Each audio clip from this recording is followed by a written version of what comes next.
Boa noite, povo de Deus. Shalom, Lekulam, a paz, a plenitude, a completude para todos, amém? Que bom que você veio nessa noite curitibana, com clima nordestino, nessa Curitiba inconstante, que, como diz o poeta, Curitiba não me poupa. Ontem tomei sorvete, hoje tomarei sopa. No nosso caso é o contrário, esses dias atrás estávamos tomando sopa, hoje já partimos para o sorvete. E aí não há saúde que aguente, não há a gripe, resfriado. Mas que bom que você veio nessa noite. Eu quero compartilhar aqui uma palavra da espiritualidade genuína, através de um ensinamento do Rav Yeshua, do nosso mestre Jesus, que está lá no livro de Matityahu. Pode procurar que tem, o livro de Mateus, foi traduzido do grego, no grego Mateus, mas o nome do livro original é Matityahu, o apóstolo Mateus, Levi. Lá no capítulo 15, nós vamos falar sobre um dos tantos ensinamentos do nosso mestre.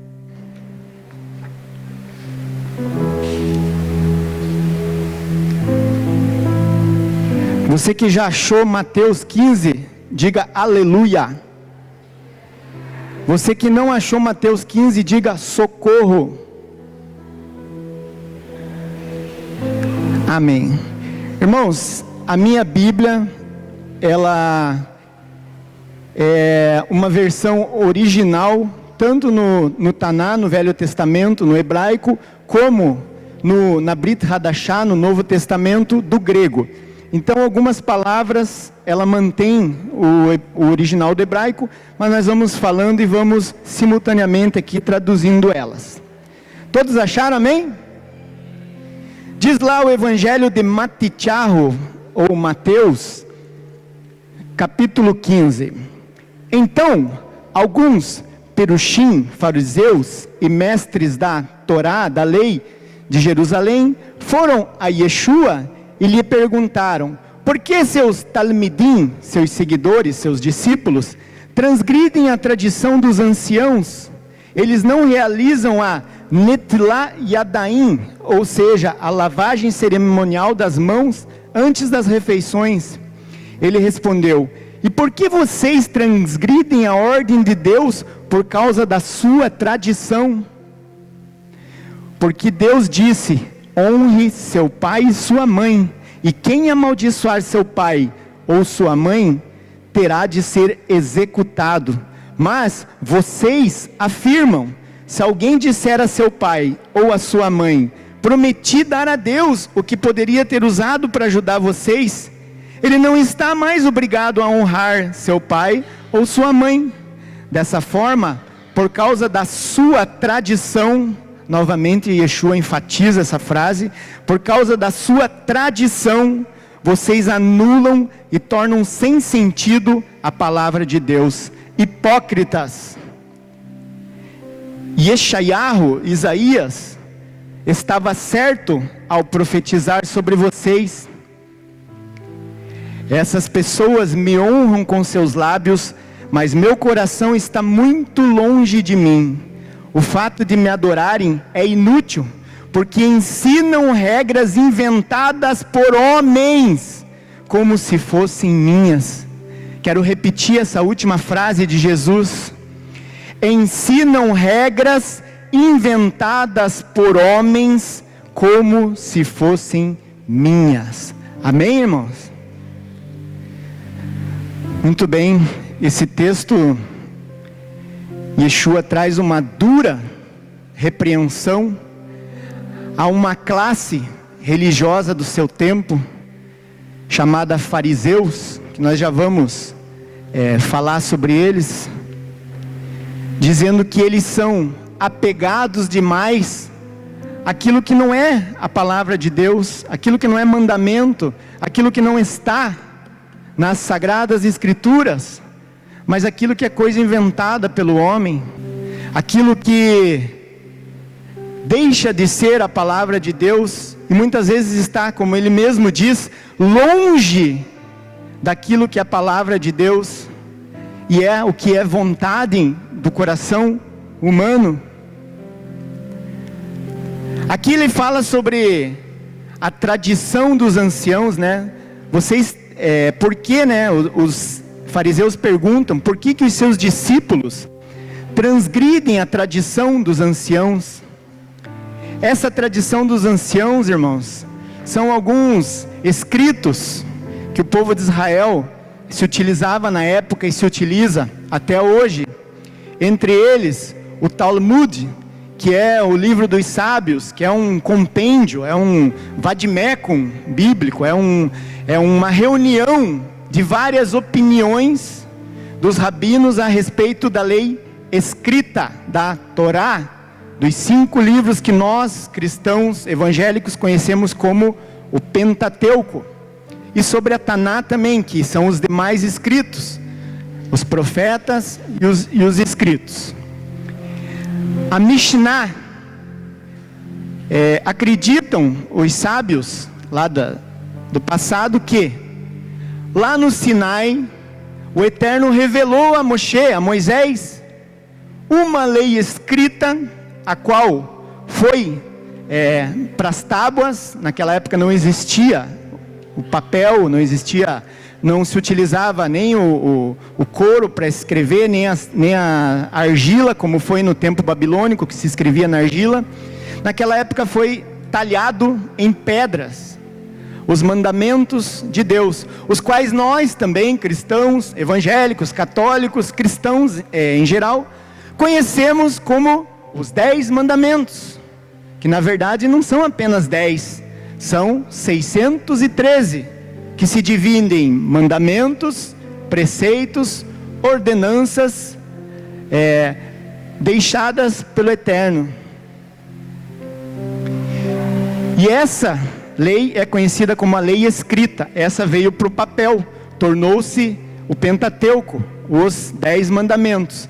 E acredita-se que, simultaneamente com a lei escrita, Deus deixou para Moisés também uma lei oral, a qual não veio para o papel. Essa lei foi transmitida de pai para filho, de geração para geração, e também era algo que explicava algumas brechas, alguns hiatos que nós encontramos na palavra. Às vezes nós lemos e não conseguimos compreender o que o autor quis dizer ali exatamente, e isso a lei oral vem explicando. Aliado também a Halahá, que é a lei judaica. Esses 3 livros, esses 3 ensinamentos, tratam-se de tradição dos anciãos, não são palavras de Deus, é usado como conhecimento. É a mesma coisa que você hoje lê aí uma Ellen White, você lê Billy Graham, você vai estar lendo a opinião de um autor, não é Bíblia, não está nas entrelinhas, não está escrito nas Sagradas Escrituras. E aqui Yeshua contesta os fariseus, dizendo que eles se baseavam apenas nessas tradições e deixavam a palavra de Deus de lado, deixavam os mandamentos de Deus desprezados. E essas tradições dos anciãos muitas vezes dificultavam. A lei, ela já era dura, ela já era difícil de ser cumprida, e essas literaturas aqui, elas acabavam por complicar mais ainda a vida do povo de Israel. A lei dizia que no dia de sábado você não poderia carregar lenha, porque você estaria violando o Shabat, o sábado do Senhor.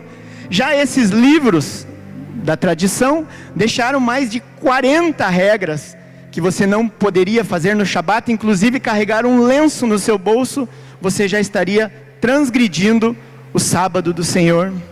Lá em Israel, até nos dias de hoje, existe um elevador chamado elevador do Shabat, onde nos dias de sábado, ele para em todos os andares para que você não tenha que fazer esse movimento de apertar o botão do elevador para não, como manda a tradição, não violar o dia de sábado. Mas o que eu quero dizer com tudo isso? Algo que não está longe da nossa realidade, da realidade do povo cristão, do povo evangélico. Muitas vezes a palavra de Deus vai ficando em segundo plano, e a tradição, as tradições humanas, algo embutido por homens, é substituído no nosso meio. Isso talvez nem culpa nossa, já veio, né, dos nossos pais do cristianismo, já veio lá dos nossos pais da reforma protestante, e nós fomos engolindo, né? O conhecimento era pouco naquela época, não tinha-se o acesso que nós temos hoje. Hoje qualquer palavra da Bíblia aqui, que você digitar no Rabino Google, ele vai te dar a resposta. Qualquer língua, hebraico, inglês, francês, espanhol, que você encontrar uma palavra e você for lá no Google, hoje ele vai te dar uma tradução, talvez não tão fiel, mas uma ideia, uma noção, ele vai te dar. Então nós vivemos hoje numa era tecnológica, numa era, como preveu lá Daniel, né, o avanço da ciência. E lá na época dos nossos pais do cristianismo não existia, era goela abaixo mesmo, aquilo que era falado para o pai, ele transmitia para o filho, e o filho não contestava. Não, mas espera aí, pai, não é isso que está escrito aqui, não, é assim que eu aprendi, é assim que você vai aprender, é assim que você vai passar para o teu filho, é assim que o teu filho vai passar para o meu neto, e assim por diante. Mas quanto às classes religiosas aqui da época de Jesus, uma delas era os fariseus. Mas antes de falar dos fariseus, nós encontramos no Novo Testamento, muitas vezes, Yeshua se referia aos saduceus, né? Os saduceus que desafiaram, né? Propuseram perguntas para Jesus, para tentar dar aquela saia justa em Jesus, né? Chegaram para ele e perguntaram, eles não acreditavam na ressurreição, então eles perguntaram para Jesus assim, ó, se uma mulher for casada com um homem, ele morrer, a lei manda que case com o irmão, e se esse morrer também, foram perguntando, se morrer, no dia da ressurreição, qual deles será o marido dela? Já fizeram, né, de caso pensado, já fizeram para dar uma saia justa em Jesus, e ele respondeu para eles o quê? Vocês não conhecem as escrituras, vocês não conhecem, porque ali fala sobre a ressurreição, e fala também que no dia da ressurreição, no arrebatamento, né, seremos como os anjos, que não se casam e não se dão em casamento. Então os saduceus era uma classe religiosa da época de Jesus, a qual quase que na sua totalidade estava corrompida pelo poder oferecido por Roma. Eles eram responsáveis pelo serviço templário. Eles administravam o templo de Salomão, depois destruído por Babilônia, reconstruído na época de Neemias, de Esdras, reformado por Herodes. Eles eram os responsáveis pelo templo. Os saduceus não criam na ressurreição e não criam em anjos, em tudo que é celestial. Eles achavam que a pessoa morreu, acabou a história dela ali, finda-se ali a história daquele ser humano. Os fariseus, os quais esse capítulo 15 de Mateus se refere, é uma outra classe religiosa que separou-se dos saduceus, porque eles criam na ressurreição, como diz na Torá, e criam também em tudo que é celestial, anjos, demônios e tudo mais. E os fariseus eram os responsáveis pelo sistema sinagogal. Eles é quem cuidavam das sinagogas, localizadas ali na região da Judéia, na região da Galileia, na Cesareia, ou seja, em todo Israel. Aonde havia uma sinagoga, quem era o responsável eram os fariseus. Muitas vezes os filmes que nós assistimos sobre Jesus, mostra lá o fariseu, né, dentro do templo, né, o próprio sumo sacerdote, mostra nos filmes como um fariseu, quando na verdade o sumo sacerdote Caifás era um saduceu, assim como seu sogro Anás eram saduceus. Os fariseus não tinham nada a ver com o templo, eles tinham cadeiras no sinédrio, das 70 cadeiras lá do juiz, lá, que é onde julgavam a lei de Moisés. Eles tinham cadeiras, mas eles não davam nenhum tipo de... eles não tinham influência no templo, eles cuidavam das sinagogas. Uma terceira classe religiosa da época de Jesus eram os saduceus. Os saduceus eram aqueles que viviam às margens do Mar Morto, ali numa região chamada como as Cavernas de Qumran, onde recentemente, no ano de 1947, foram localizados os manuscritos do Mar Morto, pequenos fragmentos, 960 e poucos fragmentos da Bíblia, que comprovam que tudo que nós tínhamos como escrituras até os dias de hoje é verdadeiro, desde Gênesis e Apocalipse é verdadeiro. Então esses eram os saduceus. Interessante que os saduceus eram chamados como o caminho, e mais tarde os seguidores de Jesus, na época da igreja primitiva de Atos, também passou a ser chamada como o caminho, ou então a seita do Nazareno. E a última classe, não tão religiosa assim, mas porém que existia na época de Jesus, eram os essênios.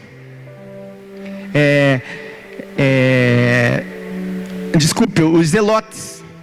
Os zelotes eram aqueles que queriam de qualquer maneira se libertar da opressão romana. E para isso eles queriam juntar pessoas, juntar armas e lutar para expulsar os romanos. Entre os discípulos de Yeshua havia um zelote, Simão Zelote. A Bíblia fala, Simão Zelote era um dos discípulos de Jesus. Então essas eram as 4 classes religiosas. Os saduceus eram aqueles que, trazendo para os nossos dias, ocupavam o que nós chamamos de cargo de confiança, né? Eles não eram concursados, eles eram nomeados àquele cargo lá. Porque, segundo a lei, quem deveria assumir o sumo sacerdócio era a descendência de Arão. E ali eram pessoas escolhidas por Roma, eram chamadas à presença ali do governador, e era dito para ele, você vai ter vida boa, comidinha, piscininha, casinha boa, mas vai segurar o povo, para que o povo não se incite contra Roma. Enquanto houver paz, você vai estar na boa. O povo começou a querer se levantar, você perde o teu cargo. Qualquer semelhança com cargos políticos dos nossos dias é mera coincidência. Não existe. Isso é lá no Israel antigo. Aqui no Brasil não existe cargo de confiança, comissionado, não existe esse tipo de situações. Jesus deixa essa última frase aqui, a qual eu frisei bastante, dizendo que naquela época lá, já ensinavam regras inventadas por homens, como se fossem de Deus. Sabe, irmãos, o nosso cristianismo evangélico, a raiz dele é totalmente judaica. Nós não somos provindos de Roma, nós não somos raiz romana, nós somos raiz de Israel. O que nos tornou raiz romana foi a própria Roma, quando dominou a religião cristã e embutiu as suas heresias. Tudo que eles conheciam como deuses, tudo que eles conheciam como heresia, eles foram embutindo no meio do cristianismo, até que o cristianismo se tornou a religião oficial de Roma. E isso trouxe uma distorção tremenda para a palavra de Deus. Porque aí começaram as traduções tendenciosas, que nós chamamos de parafrases, aquelas traduções parafraseadas com a opinião pessoal do tradutor, muitas vezes distorcendo aquilo que é a verdade de Deus para a verdade do homem. O que já acontecia 2000 anos atrás continuou acontecendo. Dava-se mais importância ali as tradições, da mesma forma, na igreja primitiva romana, dos homens, do que a palavra de Deus. E no nosso tempo, irmãos, eu quero perguntar de coração, sinceramente, é diferente? Sinceramente, é diferente hoje em dia? Não é. A religiosidade hoje impera, sim, no meio cristão.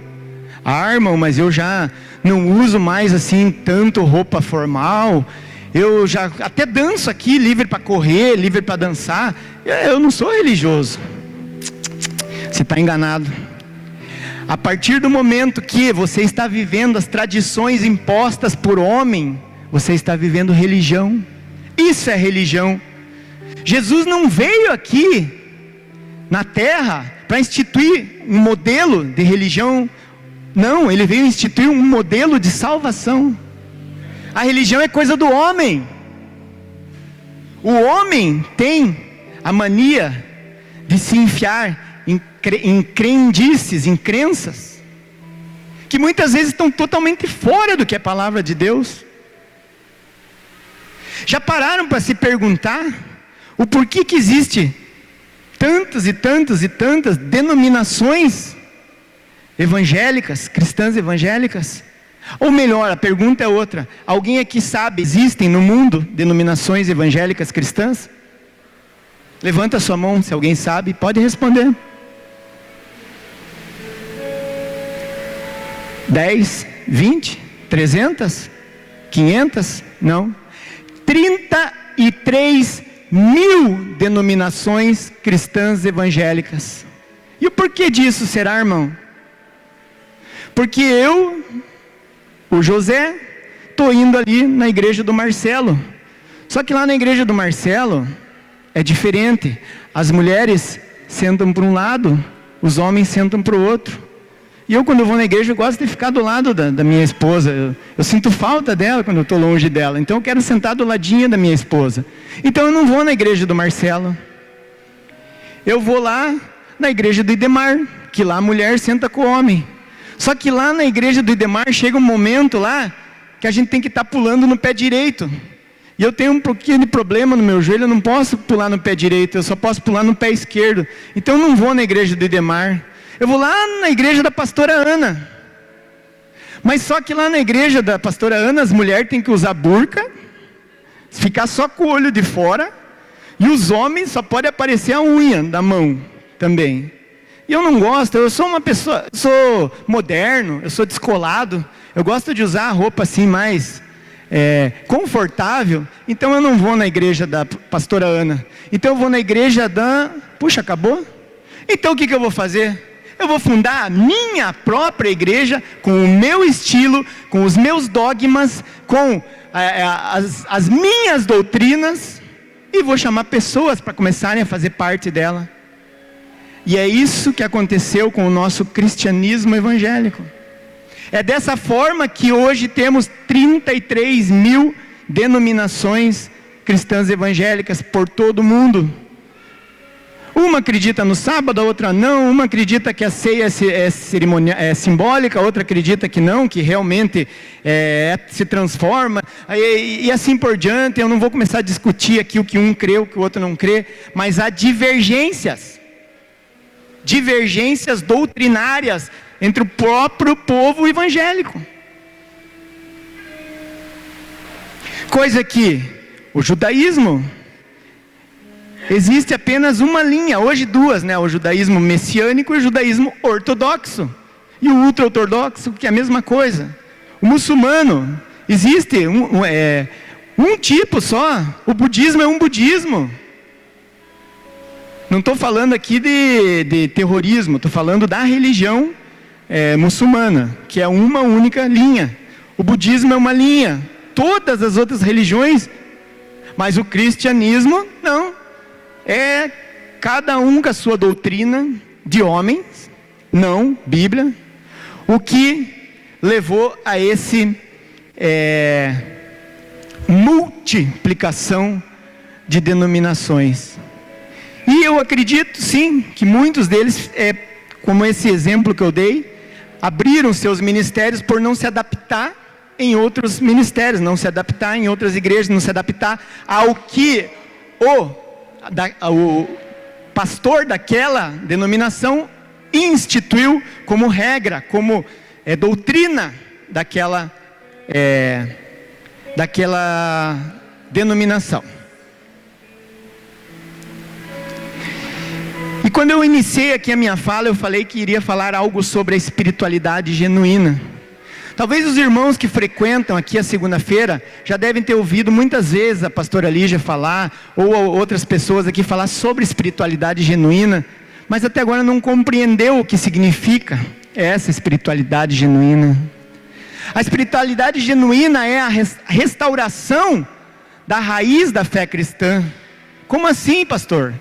É entender que a nossa fé cristã, ela tem uma raiz original, ela tem uma planta. Deus desenhou uma planta original, mas que, com o passar dos anos e com a interferência do homem, essa planta acabou recebendo aí alguns ajustes do homem, saindo do seu eixo original. E qual é o eixo original? É simples. Aonde que você encontra isso? No livro de Atos. A igreja primitiva, judeus e gentios, juntos, congregando, estudando Moisés e os profetas. Como assim? E o Novo Testamento? O Novo Testamento não é na época deles. Começou a ser escrito no ano de 64 depois de Cristo. Essa história de que o Velho Testamento era para o povo de Israel e o Novo Testamento é para a igreja, é outra das heresias romanas, instituído por um homem gnóstico chamado Marcião, lá no ano de 132 depois de Cristo, que ele disse que o Deus do Velho Testamento não poderia ser o mesmo Deus do Novo Testamento, Michele. Porque o Deus do Velho Testamento era um Deus vingativo, era um Deus que matava, era um Deus que castigava. Agora o Deus do Novo Testamento não, ele é amor, ele é graça, ele é benevolência. Não existe uma divisão entre Velho Testamento e Novo Testamento. A Bíblia ela é a única, de Gênesis a Apocalipse, ela é válida para todos nós, todos os que cremos em Deus e cremos no seu Filho. Isso é mais uma da tradição dos anciãos. E essa besteira que Marcião falou, foi colocado lá em um dos concílios romanos e transformado em lei. Aí foram tirando as festas, foram tirando o sábado, foram tirando, por um lado e por outro colocando adoração a imagens e tudo mais que vocês já conhecem. E virou o cristianismo que virou. Aí veio a reforma, mudou um pouquinho, mas a palavra reforma poderia ter sido uma restauração e não foi. Reforma é você consertar algo para continuar usando. Reforma é eu pegar esse púlpito aqui de acrílico quebrado e colocar um pedaço de vidro aqui. Não é o mesmo material, mas dá para continuar usando mais um tempo. Agora restaurar não, é usar o mesmo material e não deixar nenhuma marquinha aqui, ó. Ninguém vai perceber que ele voltou a ser original de novo, foi restaurado. E foi isso que Calvino, foi isso lá que os nossos pais da Reforma Protestante não fizeram. Eles tiraram um pouco daquilo que era heresia, mas muita coisa ficou no nosso meio. Muita coisa veio vindo para o nosso cristianismo como dogmas, como doutrinas, como costumes. Traduções distorcidas. Irmãos, nós aqui nesse ministério, nós estudamos, nós falamos. Talvez você nessa noite veio aqui para ver um pregador aqui dando um duplo twist carpado e saltitando e rodopiando. É bom, eu sou criado no meio pentecostal também, eu sou pentecostal. Mas uma coisa que ficou esquecida é a palavra, é o ensinamento de Deus. E isso é o que traz vida. O povo perece por falta de conhecimento. E conhecimento puro, conhecimento genuíno.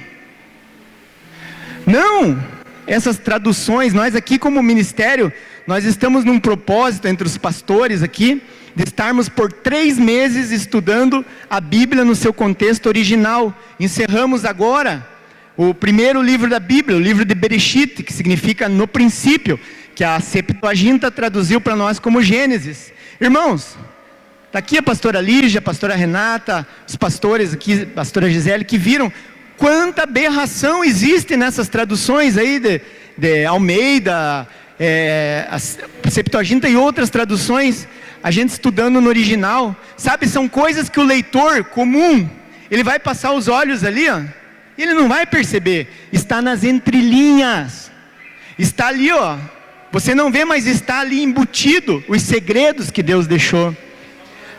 A Bíblia é totalmente codificada.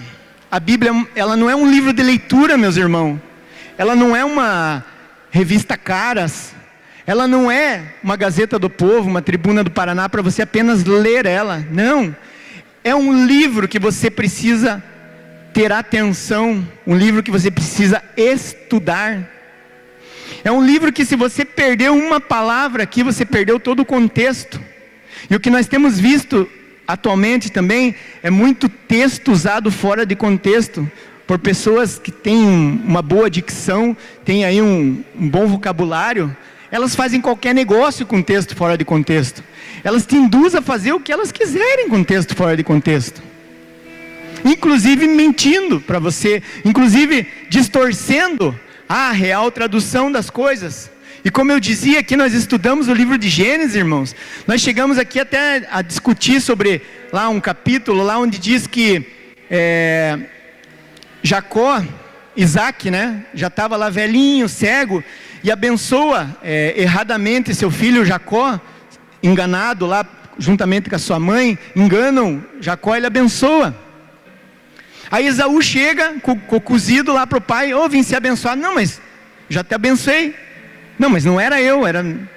Daí ele fica triste e fala para o pai assim, puxa, mas será que meu pai só teria uma única bênção? Aí você pode pegar na tua tradução, Gênesis 37, 39, aí diz que Jacó abençoou a Esaú dizendo, morarás aonde não prospera, aonde não tem gordura, aonde não cai orvalho. Que bênção é essa para o filho amado? Isso não é uma bênção. No original diz que ele morará aonde há rebanhos, aonde cai o orvalho, ele morará num lugar bom. Esaú, tem que entender, Esaú era o filho preferido de Isaac, enquanto Jacó era o filho preferido de Rebeca. Então será que o pai ia dar uma bênção desse tipo para o filho? Que ele moraria num lugar ruim, num lugar que não dava nada, que nem orvalho caía? Não faz sentido. Então nós procuramos aqui no estudo entender o que aconteceu, e chegamos à conclusão que a Septuaginta, para os irmãos que não conhecem, foi lá no ano 300 a.C., Alexandre o Grande reuniu 70 judeus e pediu para que eles traduzissem o Velho Testamento no grego. E como sempre existiu essa rivalidade entre israelitas, judeus, e os edomitas, os descendentes de Esaú, propositalmente eles distorceram essa parte para que ficasse uma maldição na vida dos descendentes de Esaú. Esse é apenas um exemplo, irmãos. Nós vimos muita coisa da Bíblia no seu original. Na Bíblia traduzida sem nenhuma influência de homem.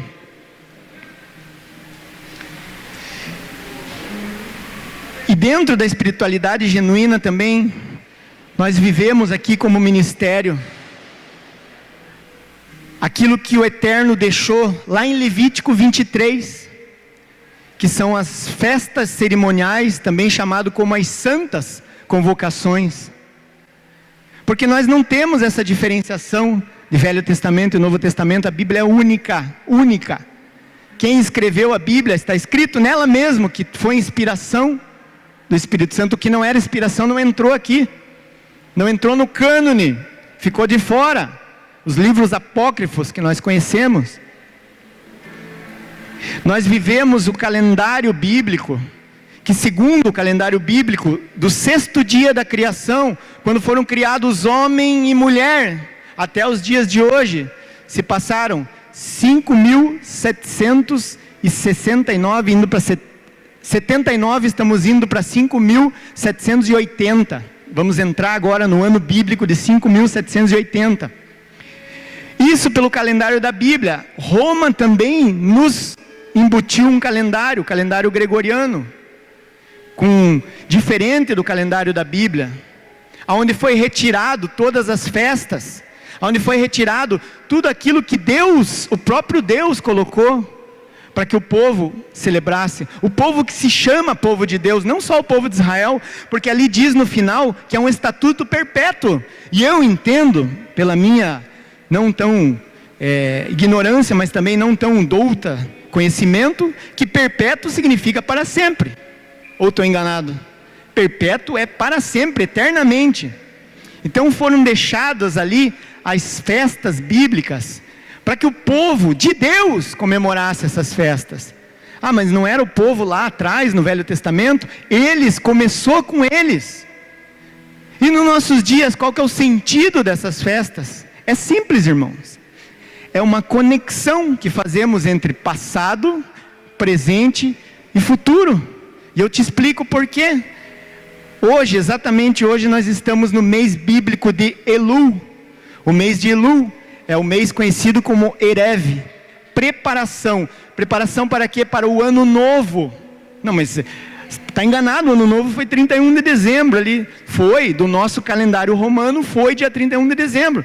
Se você for lá em Israel, dia 31 de dezembro, não tem nada, não é feriado, não acontece nada. Porque o próprio Eterno instituiu como o primeiro dia do ano, primeira Tishrei, o primeiro dia do 7º mês, o mês de Tishrei, que é o mês que nós vamos entrar agora, no dia 29 de setembro, é a virada do ano bíblico. Mas o que isso muda na minha vida? Muda que no dia 31 de dezembro, nos céus não aconteceu absolutamente nada. O que pode ter acontecido é morte, acidente, pessoas queimadas com fogos, estupro, violência e tudo mais que vocês sabem que acontece numa noite de 31 por causa de bebedeira e droga. É só isso que aconteceu. Agora, em 1 Tishrei, aqui como manda a Bíblia, o que vai acontecer? Um portal celestial se abre. Portais de acesso ao céu se abrem. Que cada festa dessa, são portais de acesso que se abrem. Cada festa dessa nós lembramos o povo lá no deserto. Lembramos que hoje nós temos a esperança que o Cristo vai voltar. E essa festa ela é interessante da virada do ano, porque ela é chamada de Yom Teruah, ou festa das trombetas. Toca-se trombeta, avisando que o ano está chegando. E lá em 1 Tessalonicenses, como que explica, 4,16, como que explica que vai ser a volta do Messias? Dada a ordem com a voz do arcanjo e o ressoar da trombeta. É isso, irmãos. As festas têm esse sentido, lembrar que lá atrás o povo no deserto comemorou. Hoje podemos comemorar com outro sentido, é claro. Com o sentido de que, através da festa das trombetas, a Rosh Hashanah, que é chamado, que é a cabeça de ano, a entrada do ano, nós esperamos, ansiosos, relembramos que Jesus morreu. Essa é a parte triste da história. Mas Ele ressuscitou, Ele subiu, Ele está com o Pai, e Ele está só aguardando a ordem. Volta, volta, volta, vai buscar os meus, vai buscar a minha noiva, vai buscar a igreja, vai buscar aqueles que não se dobraram a Baal, vai buscar aqueles que não foram fiéis até o fim. Esse é o sentido de comemorarmos hoje, é lembrar que um dia Ele vai voltar, e vai ser com o toque da trombeta, e a Bíblia diz que todo olho verá. Como vai ser isso? Não faço ideia, mas com a nossa tecnologia de hoje já está avançada, pense daqui a um tempo. Hoje é possível um programa ao vivo lá da China, lá do Japão, ser assistido no mundo inteiro. Por que não a vinda de Jesus lá em Israel? Porque Ele vai voltar lá, Ele não vai voltar em Roma, Ele não vai voltar na Itália, Ele não vai voltar na Espanha, Ele não vai voltar na Alemanha, Ele não vai voltar na Argentina, muito menos ainda no Paraguai. ele vai voltar em Jerusalém. É ali, do jeito lá, como em Atos 1, os anjos falam para os apóstolos, da mesma forma que esse Cristo está subindo, um dia ele voltará. Lá no Jardim das Oliveiras. Irmãos, nós temos que começar a aprender a interpretar a Bíblia, a ler as Escrituras. Então é lá para Jerusalém. Sei lá, alguma filmagem ao vivo para que o mundo inteiro veja, mas que a Bíblia diz que todo olho verá a volta do Filho de Deus. Então as festas do Senhor, as festas instituídas por Deus, as santas convocações, elas são sim para nós, por que não? Mas é claro, não é algo obrigatório, é algo opcional. O povo de Colossos, lá a igreja de Colossos teve um problema sério, quando Paulo passou por lá, e estava falando aos gentios, tinha os gentios que entendiam que participar das festas bíblicas era judaizar. Não, estão judaizando. E Paulo diz o que lá em Colossenses 2,16? Viu? Não esquenta, vocês que gostam de participar de tudo que diz na Bíblia, não se preocupem. Não vos deixem falar, né? Não vos deixeis julgar, né? Pelo que comeis, pelo que bebeis, pelas festas, pelo sábado, pela lua, ou seja, você é livre para participar ou não disso. É claro, irmãos, nós não pregamos isso como requisito para a salvação. Eu quero deixar isso bem claro. O requisito para a salvação é única e exclusivamente a fé em Jesus Cristo. É isso que salva. E um detalhe: a obediência à sua palavra. Só crer não adianta, porque ele mesmo fala: aquele que me ama guarda os meus mandamentos. Então não basta amar, tem que obedecer. Quem ama, obedece. Então o requisito básico para a tua salvação é crer que Jesus é o Filho de Deus, que veio em carne, morreu, ressuscitou, e hoje é o Senhor da tua vida. Pronto, isso é o requisito. E obedecer aquilo que Ele deixou como ordenanças, preceitos, estatutos, mandamentos. Agora, as festas é um plus, é como se fosse um bônus, é um extra, é algo que nós vivemos e vivemos intensamente. Esse ano vai cair no dia 29 de setembro, do dia 29, do pôr do sol de 29 ao pôr do sol do dia 30. E 10 dias depois disso, no dia 9 de outubro, nós vamos ter o Yom Kippur, que é o dia do perdão. Mas dia do perdão, mas eu não peço perdão para Jesus todo dia antes de dormir, Ele não me perdoa? Com certeza, mas não é esse perdão que nós estamos falando. No dia do Yom Kippur nós pedimos perdão pela nação, por aqueles que não conhecem a Deus, por aqueles que pecam diariamente sem conhecer a benevolência, sem conhecer a graça de Jesus Cristo. É por esses pecados que nós pedimos perdão, não é pelo nosso. O nosso nós pedimos para o próprio Jesus, nós pedimos por eles, nós pedimos perdão pelos pecados da nossa nação, pelo Brasil, pelo mundo. Nós pedimos perdão pelos nossos governantes, que não têm assistido com a devida qualidade o seu povo. Nós pedimos perdão pelos feitos do passado, por tudo que foi feito contra. Esse é o objetivo do dia do perdão, do Yom Kippur. Nós tiramos um dia de jejum, jejuamos 24 horas, pedindo perdão pela nação, pelo mundo. Não por nós, nós temos o acesso direto ao Mestre. É o sangue dele que nos purifica, é o sangue dele que nos traz a purificação e a redenção de todo o pecado. Sabe, está vendo como não é judaizar, não é distorcer?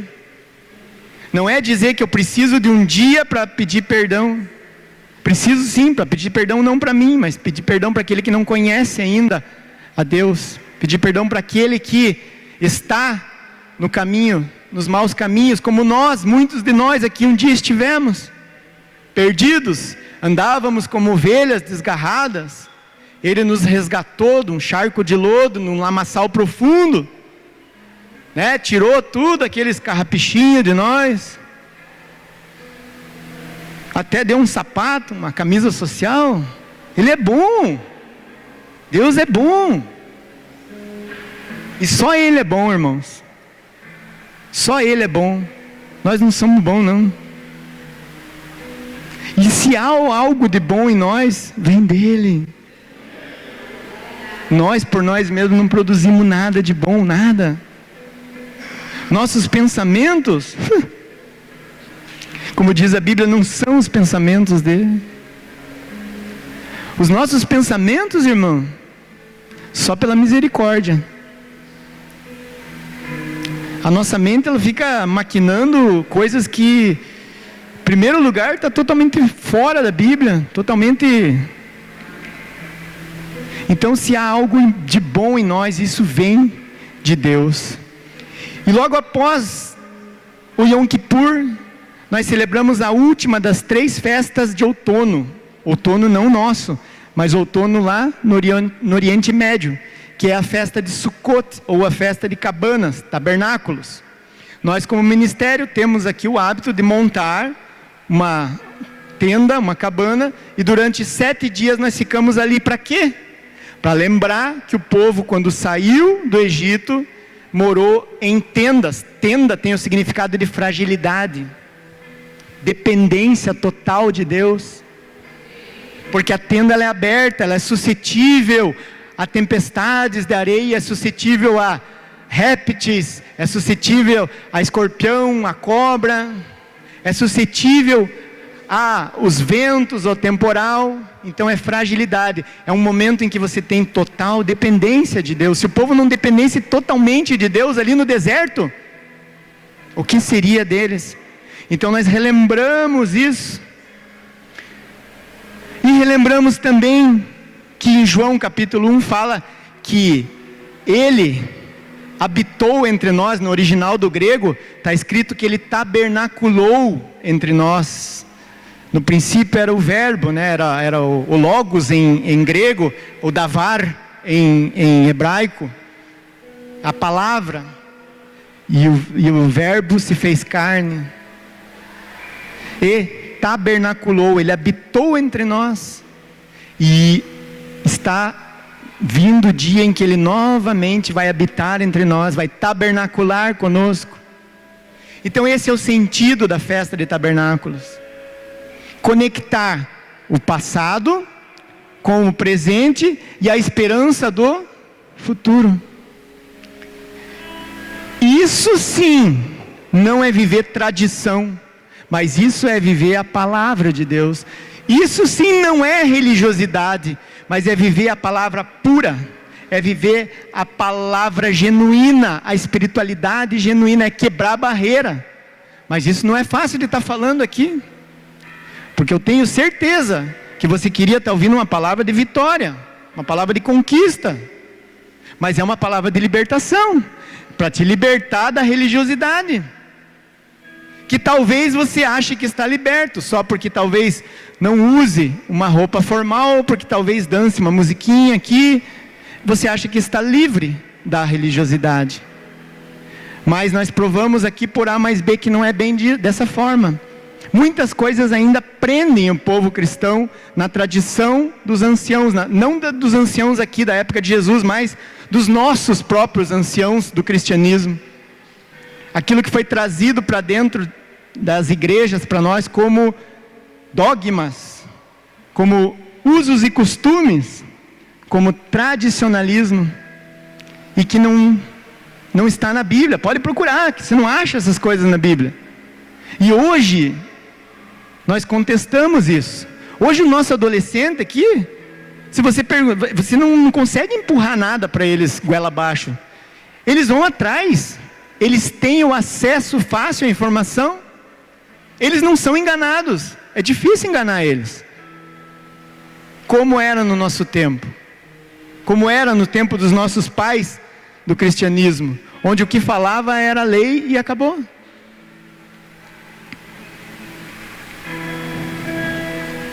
Talvez você esteja perguntando, irmão, tudo que se falou aí é legal, é bonito, mas eu particularmente só acredito naquilo que está no Novo Testamento.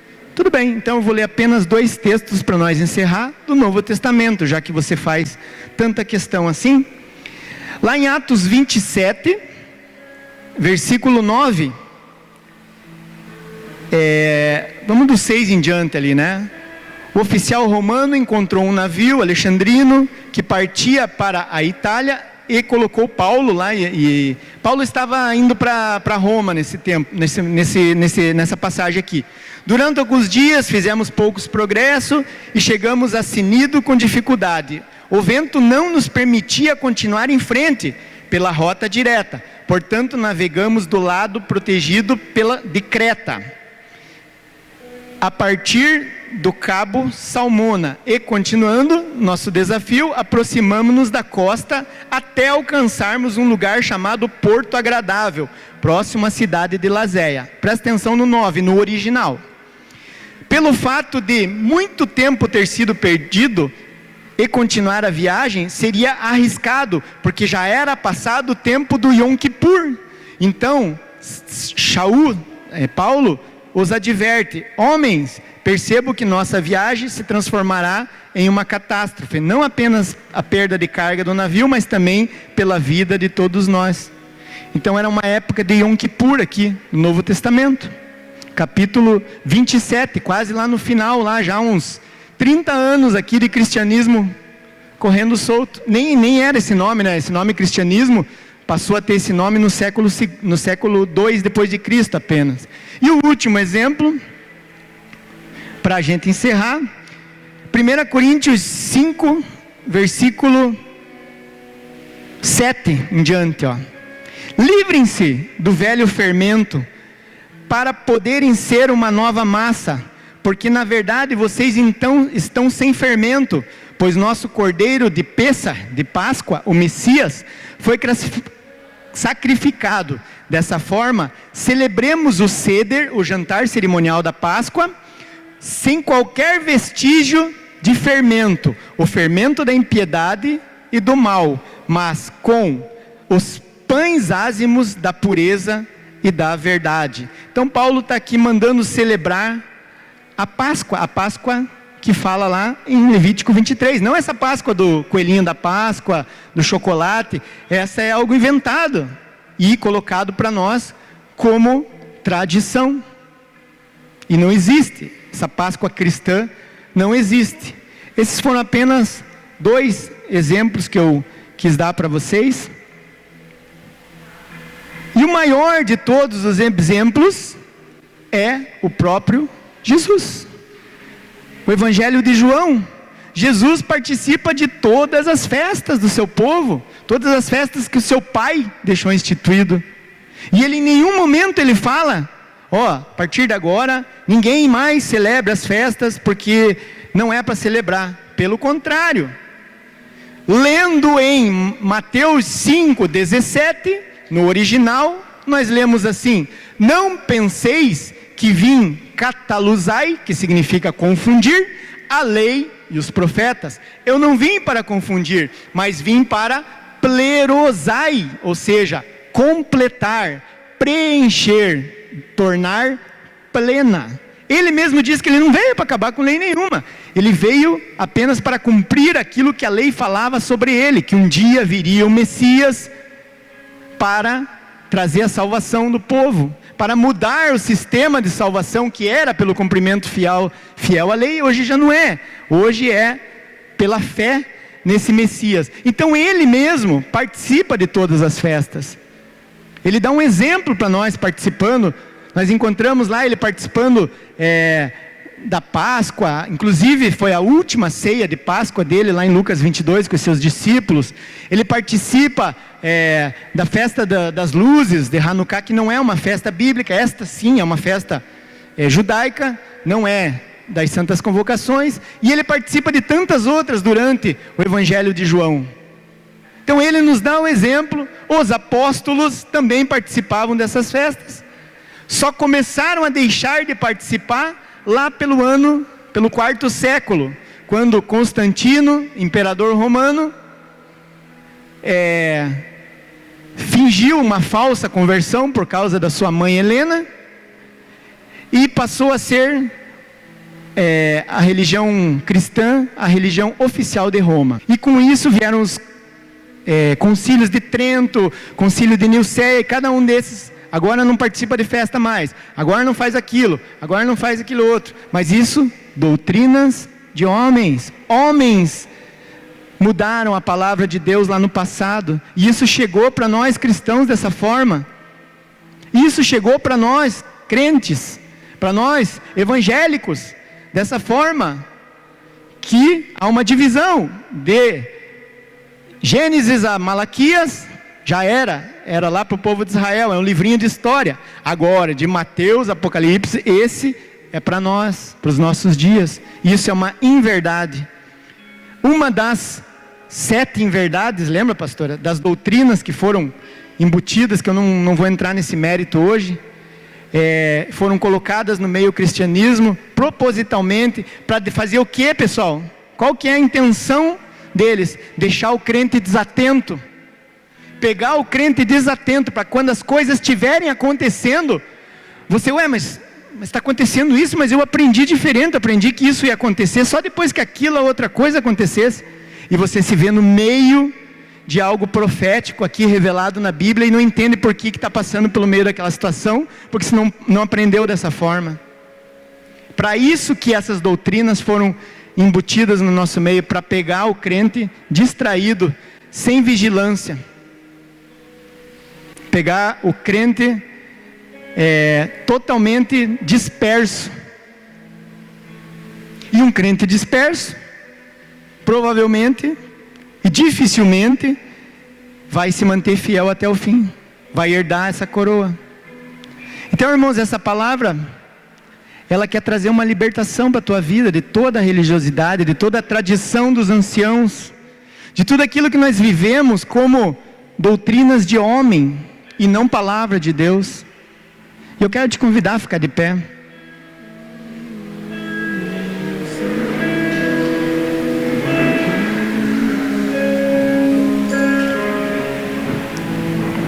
Heresia é dizer que há 2 Bíblias, um Deus lá do Velho Testamento e um Deus no Novo Testamento. Esse é bonzinho, o de lá era mau, então não pode ser o mesmo.